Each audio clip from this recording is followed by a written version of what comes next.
El programa Base es un dispositivo residencial que está ubicado en Ses-i-Joles, en el municipio de Campos, y es un recurso que va dirigido a personas mayores de edad,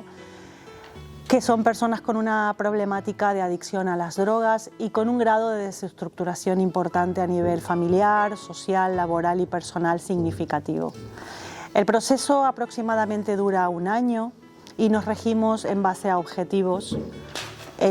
a trabajar durante todo este tiempo. El vínculo que se genera es muy potente e intenso dentro de las 24 horas que se comparten aquí dentro, con lo cual esto es una de las potencialidades más importantes en cuanto al acompañamiento de estos procesos terapéuticos.